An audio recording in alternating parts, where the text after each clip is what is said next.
Assalamualaikum warahmatullahi wabarakatuh. Waalaikumsalam. Alhamdulillah kita masih bisa bertemu kembali dan diberikan kesehatan oleh Allah Subhanahu wa taala untuk bisa bertatap muka lewat Zoom meeting dalam pembelajaran pendidikan dan kewirausahaan. Oke, anak-anakku sekalian, sebelum kita memulakan pembelajaran untuk paket C PKWU kita, mari sama-sama kita berdoa menurut keyakinan kita masing-masing. Berdoa mulai.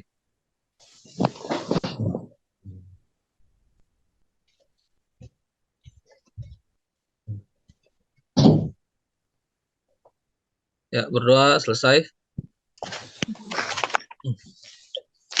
Ya, pada kesempatan yang lalu saya ngasih tugas nggak ya sebelumnya? Sebelumnya saya nggak ikut Zoom, Pak. Lagi Zoom ya. ada. Ya, pada metode pembelajaran kali ini kita akan membahas tentang peluang-peluang usaha ya. Waktu itu kayaknya peluang-peluang usaha udah pernah ya, ide usaha, peluang usaha yang sudah dibahas ya. Waktu kemarin itu kalau nggak salah saya ngasih tugas deh. Ya, saya ngasih tugas kan ya kemarin ya.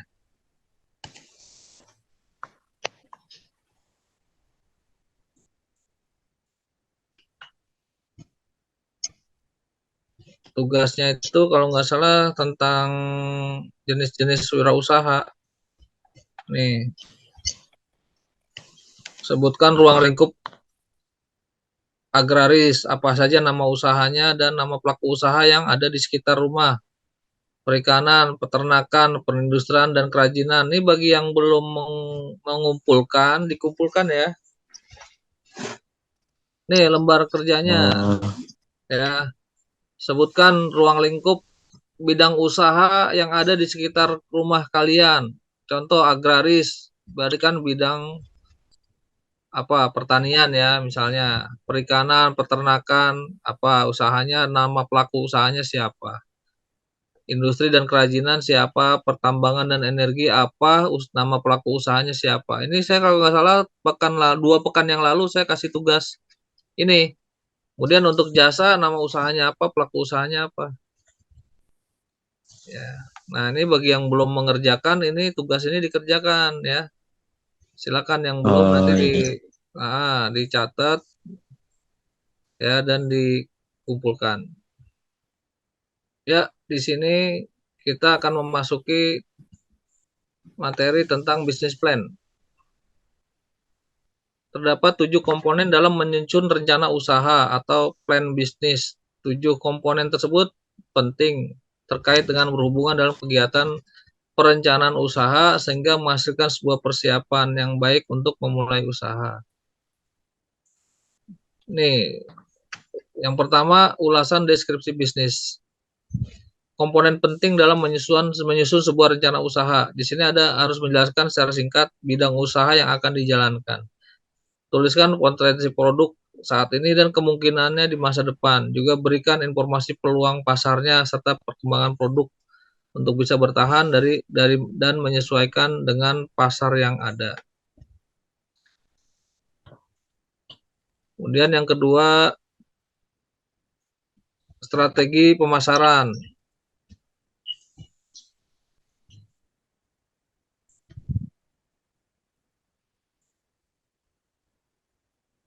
Ya, strategi pemasaran yang akan dijalankan haruslah merupakan hasil analisa pasar yang telah dilakukan dengan cermat. Analisa pasar adalah kekuatan yang harus digunakan untuk menciptakan target pembeli. Anda harus memahami seluruh aspek yang berkaitan dengan pasar sehingga target penjualan dapat ditentukan kemana produk akan dipasarkan. Maksudnya gini ya, kita bikin usaha harus tahu market usaha kita siapa. Ya, usaha kita ini mau siapa pembelinya lah bahasanya gitu ya. Ini harus tahu. Sehingga apa? Sehingga kita ya bisa prediksi ya produk yang kita jual ini diminati oleh customer atau enggak. Ya, jadi kita harus punya pangsa pasar sendiri, analisa pasar lah bahasanya. Kemudian yang ketiga analisa pesaing. Analisa pesaing digunakan untuk mengetahui kekuatan kelemahan pesaing dalam satu pasar yang sama. Ya, contoh kalian buka usaha cukur rambut misalnya. Apa sih kelebihan cukur rambut? Sementara nggak jauh dari dengan jarak 100 meter udah ada juga tukang cukur rambut juga. Nah, bagaimana supaya pelanggan itu mau tetap ya cukur sama kita? Apa strateginya? Misalnya dengan harga yang sedikit lebih mahal tapi pelanggan bisa di servis misalnya sambil menunggu antrian ya kan dia kita kasih minuman gelas misalnya entah aqua entah itu apa ya kan atau teh botol ya kan sehingga menarik pengunjung untuk datang ya itu juga bisa menjadi ini ya trik dalam rangka untuk mencari pelanggan supaya pelanggan itu selalu mau menggunakan jasa kita ya itu yang namanya brand awareness ya jadi kekuatan produk kita di situ kemudian mencari strategi untuk memasarkan produk dengan cara berbeda dengan pesaing ya tadi mencari strategi untuk menghalangi pesaing masuk dan meniru strategi yang sama dengan Anda. Demikian juga dengan kelemahan yang ditemukan dapat dieksploitasi dengan mengembangkan produk yang lebih baik dari pesaing Anda. Itu ya. Kemudian yang keempat, rencana desain dan pengembangan. Desain dan pengembangan diperlukan untuk menunjukkan tahap perencanaan produk grafik pengembangan dalam konteks produksi dan penjualan. Ini berguna untuk membuat rencana anggaran biaya produksi yang sesuai dengan kebutuhan. Rencana operasional dan manajemen. Rencana operasional manajemen dibuat untuk menjelaskan bagaimana usaha akan berjalan dan berkelanjutan. Rencana operasional akan berfokus pada kebutuhan logistik unit usaha, misalnya bermacam tugas dan tanggung jawab tim manajemen.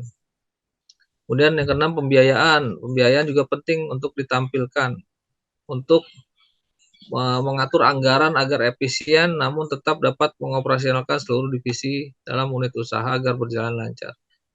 Kemudian kesimpulan usaha terakhir disusun adalah kesimpulan dari seluruh rangka bisnis plan. Anda dapat menampilkan jadwal waktu tiap komponen di atas akan dilakukan, perkiraan waktunya, dan hal penting lainnya yang akan mendukung segala aktivitas dalam memulai usaha. Pada umumnya, suatu usaha dimulai dari ide. Karena itu untuk mewujudkan usaha yang baik diperlukan ide produk yang baik dan tepat. Kemudian di mana lokasi usaha? Langkah-langkah berikut merupakan salah satu cara membantu mendapatkan ide produk sampai terwujudnya suatu usaha atau kewirausahaan. Produknya apa? Untuk menentukan produk usaha, Anda melakukan analisis sederhana peluang usaha dengan melakukan potensi usaha sebagaimana sudah dilakukan pada penugasan akhir unit 1. Maksudnya yang tadi ya. Ya, tadi bidang agraris, bidang perikanan, peternakan, jasa, atau ruang lingkup yang lain itu bisa dijadikan sebagai bahan untuk pembuatan bisnis plan atau proposal usaha lah ya. Setelah disimpulkan produk yang dipilih, selanjutnya Anda harus dapat menjelaskan keistimewaan keunggulan produk dibandingkan produk lainnya. Ya, keunggulan produk ini bisa dilihat dari sisi internal produk maupun eksternal produk. Kemudian yang kedua, lokasi usaha. Mengapa dipilih lokasi usaha? Penting ya. Karena lokasi usaha sangat dipengaruhi oleh bentuk usaha.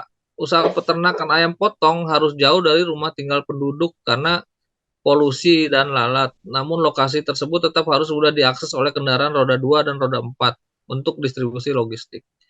Usaha jasa, misalnya toko kelontong, salon, dan kebutuhan yang dibutuhkan langsung oleh manusia membutuhkan lokasi yang dekat dengan pelanggan. Penentuan lokasi usaha juga dipengaruhi oleh faktor biaya karena lokasi yang strategis dekat dengan keramaian membutuhkan investasi yang lebih tinggi. Lokasi usaha yang bersifat produksi bisa dilakukan di rumah, tidak harus pada lokasi strategis dekat dengan keramaian. Tidak kalah penting sebutkan alasan yang rasional dan ekonomis mengapa memilih lokasi tersebut. Siapa yang akan menjadi pelanggan dan dari mana mereka? Berdasarkan jenis usaha yang ditetapkan, Anda dapat menentukan siapa yang akan menjadi pelanggan. tetapkan siapa calon pelanggan dari jenis usaha yang sudah ditetapkan. Ya, tuh. Kemudian bagaimana supaya saya dapat menjelaskan kepada setiap pelanggan. Nah, ini juga penting dalam membuat proposal bisnis. Ya, jadi jelaskan kepada pelanggan ya bahwa salah satu cara untuk meyakinkan pelanggan harus dapat meyakinkan kepada pelanggan tentang produk yang dijual, spesifikasi produk, ya, terus keunggulan, mengapa harus membeli produk Anda, ya, itu harus disertakan. Dalam menjelaskan kepada pelanggan juga bisa menggunakan berbagai media, secara langsung maupun tidak langsung, ya. Kemudian yang menarik adalah akan memberikan jaminan bahwa produk Anda disukai oleh calon pelanggan. Berapa unit yang akan dibeli oleh pelanggan dalam setahun? Nah, ini juga pertanyaan ini menjadi penting untuk memastikan berapa omset yang bisa diraih dalam setahun, sehingga ketemu omset bulanan, mingguan, kepastian jumlah produk yang dibutuhkan mempengaruhi seberapa banyak produk Anda dihasilkan sekaligus memberikan gambaran bagaimana prospek usaha Anda. Ini contohnya gini deh, kalau kita jualan nasi uduk aja ya, kan berarti market kita kan berarti warga sekitar rumah kita, ya kan. Nah, kita butuh berapa kilo atau berapa liter beras untuk masak nasi uduk itu, ya. Volumenya mau berapa?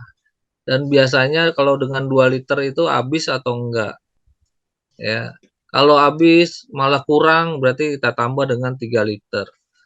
Terus juga tambahannya apa? Misalnya lauk-lauknya juga, ya kan.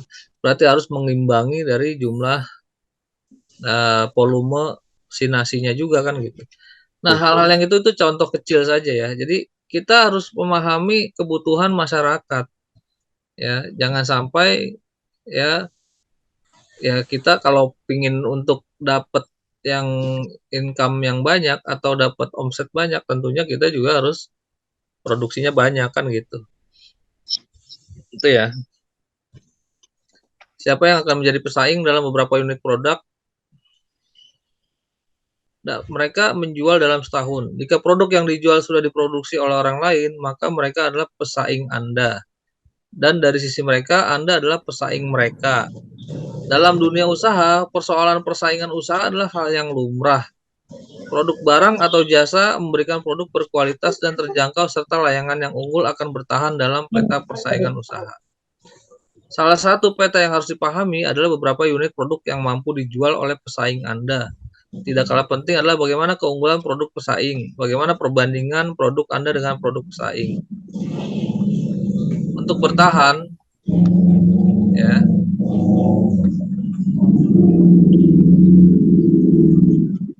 dalam usaha kita harus mampu mengukur jumlah produksi dan kebutuhan pasar, termasuk jumlah produksi yang dilakukan oleh pesaing usaha Anda.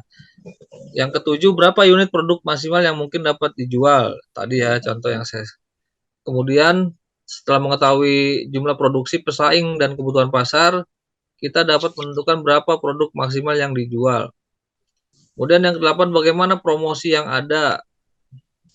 Ya, seperti pada bagian menjelaskan pada pelanggan, harus merancang bagaimana produk Anda dipromosikan.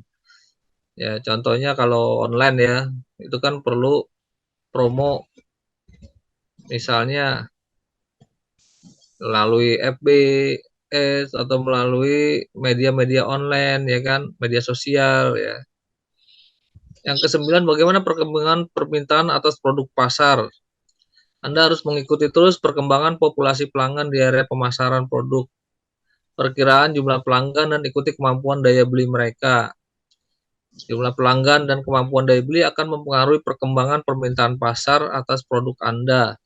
Walaupun usaha Anda termasuk kategori usaha kecil, analisa seperti ini harus dilakukan untuk memastikan bahwa produk Anda berpotensi memiliki permintaan yang tinggi. Tadi itu ya, kayak nasi uduk aja lah contohnya.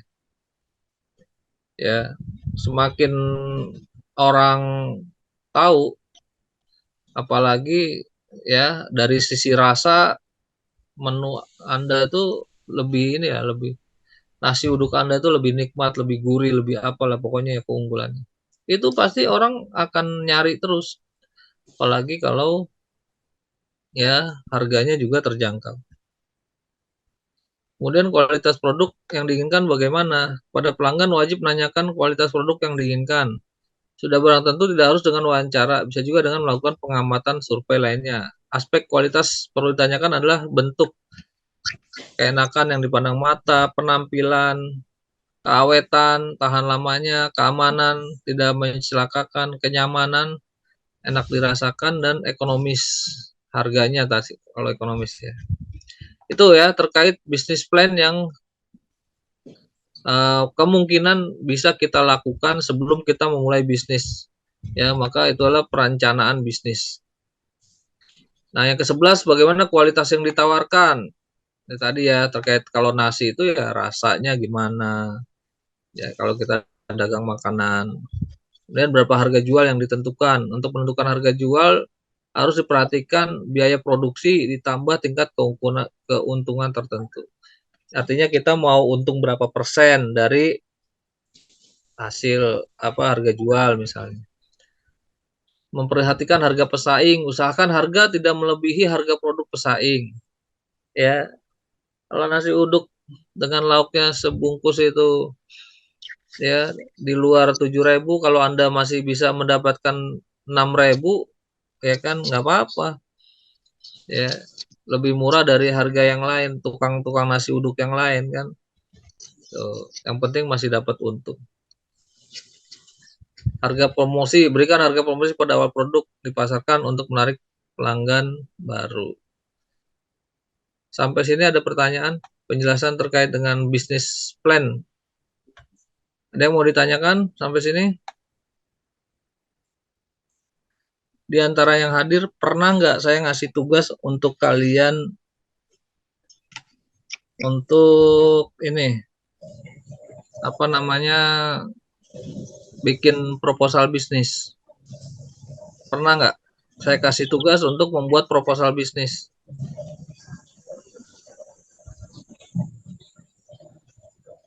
Aura Putri pernah ya? Pernah nggak?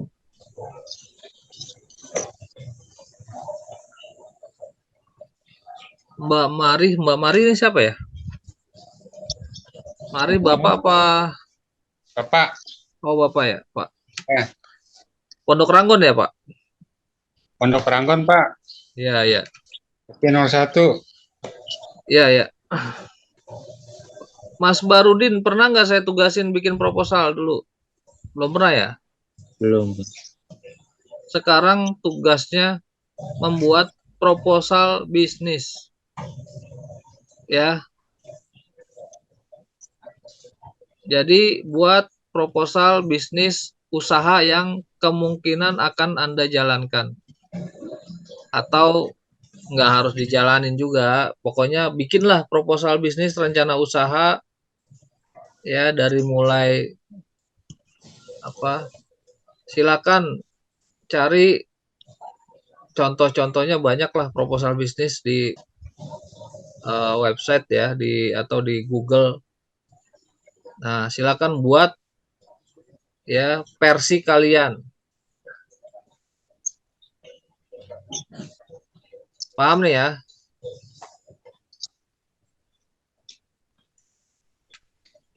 Proposalnya itu bentuknya gimana, Pak? Yang kayak tadi itu.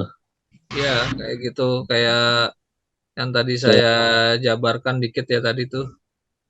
Pembiayaan. Iya, semua tuh. Ada deskripsi. Ya.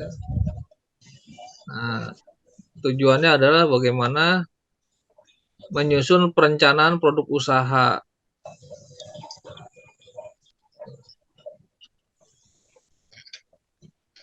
Nah, kalian bisa contoh nih. Peluang usaha manisan buah pepaya dan analisa usahanya. Kalian bisa klik. Nanti saya kirim link ini ya, nih. Nanti bisa dibuka link ini untuk melihat contoh-contoh proposal ini ya. Nah, nanti saya kirim deh linknya nanti.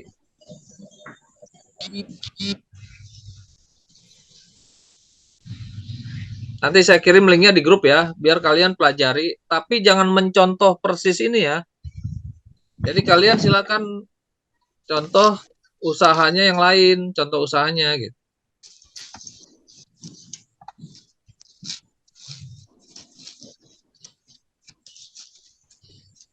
Pak Ansori, kalau Ya. usaha yang kita jalanin nggak apa-apa ya? Contohnya. Nggak apa-apa Bu. Ya.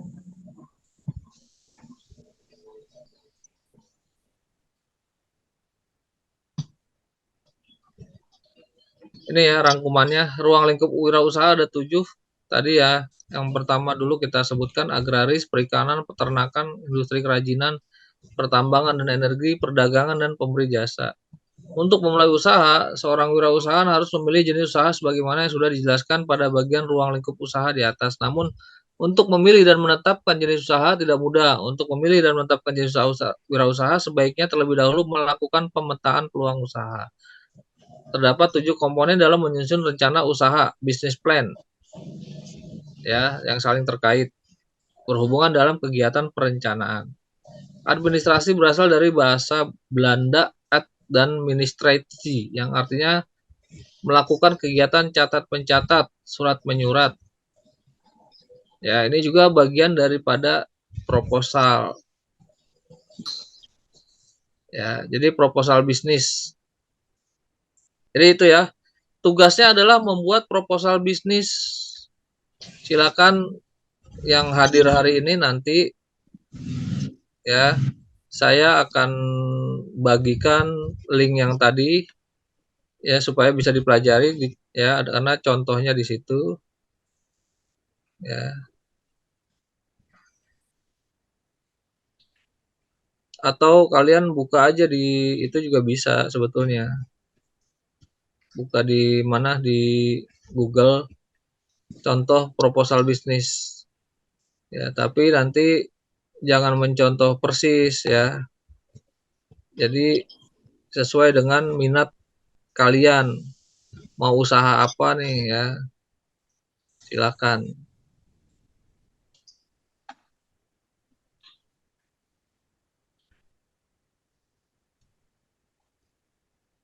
Ya, misalnya mau usaha apa, warung nasi. Apa aja komponennya itu? Proposal bisnis warung nasi atau warung nasi Padang. Berarti kan memerlukan tempat, lokasi. Kemudian juga yang dibutuhkan adalah berarti peralatan masak dan segala macamnya. Terus investasi apa yang kita butuhkan, modal berapa, terus kebutuhannya apa saja, yang diperlukan dari modal itu, komponen modal itu apa saja. Kemudian kalaupun perkiraan nih ya, dalam sehari itu berapa piring yang bisa laku atau berapa pelanggan ya, dengan harga sekian kita akan dapat keuntungan atau omset sekian ya. Kemudian modalnya, dari modal kita dapat keuntungan berapa, itu diperhitungkan dalam perencanaan proses bisnis tadi ya, namanya proposal bisnis plan, perencanaan bisnis ya. Nah, ini udah pernah saya tugaskan kepada kelas-kelas sebelumnya, jadi kalian, dan ini silakan, nggak harus pekan besok ya, pekan depan juga boleh, pekan 2 pekan lagi juga boleh, waktunya 2 pekan aja ya. Jadi nanti yang saya ingatkan terus, pekan depan udah selesai belum, yang udah selesai kirim ya, kirim ke saya, mau pakai PowerPoint atau mau pakai Word, yang jelas diketik proposalnya dalam Waduh, bentuk Word atau PowerPoint iya. ya, biar belajar pakai komputer, belajar pakai laptop. Di HP bisa, Bu, Microsoft Word. Bisa ya? Soalnya laptopnya nggak di ada. HP. Cuma di HP kecil. Iya, laptopnya nggak ada soalnya. Oh ya. Pakai tulisan tangan juga boleh lah. Pakai Ya, tulisan tangan aja ya Pak. Laptopnya saya belum ada. yang nggak Ya. ada laptop boleh lah. Yang penting ada keinginan untuk membuat. Iya. Ya. Ada pertanyaan sampai sini mengenai tugas ataupun materi? Cukup Pak, kalau pakai tulisan tangan boleh ya. Kalau pakai laptop ntar saya nyari dulu. Ya, syukur-syukur udah ditulis tangan, nanti tinggal diketik Bu, minta si Pak Irba ngetikin Bu di itu. Laptopnya di bawah bapaknya Pak, laptopnya sih Pak. Ya, Iya, kan bisa sewa iya di internet bisa ya, di itu. di apa di rental. Iya di apa bisa ya di fotokopi bisa ya. Iya, di rental komputer. Ya, atau jalan sedikit lah ke tempat Pak Sugondo. Bawa Iya. flash disk. Ya, Aura, ada yang mau ditanyakan, Aura? Badrudin? Cukup Kak. Berarti tugas Mas Mari, lab dia nih. Bang Mari, lab Bang Mari. Oke, kalau nggak ada lagi, cukup ya. Nggak ada yang tanyain.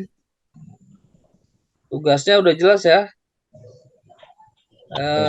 Yang belum paham tugasnya, pokoknya buat aja proposal bisnis. Ya, dan contoh bisa kalian lihat di Google. Ya, tapi jangan sama persis. Usahakan kalian ya bikin usaha yang kalian minati sendirilah gitu. Mau usaha apa? Mau usaha. Tapi komponen-komponennya berdasarkan apa yang tadi sudah saya sampaikan. Ya. Oke ya, cukup ya. Baik, saya rasa dari saya itu saja yang bisa saya sampaikan. Mari kita sempurnakan dengan berhamdalah. Alhamdulillah. Alhamdulillah, amin.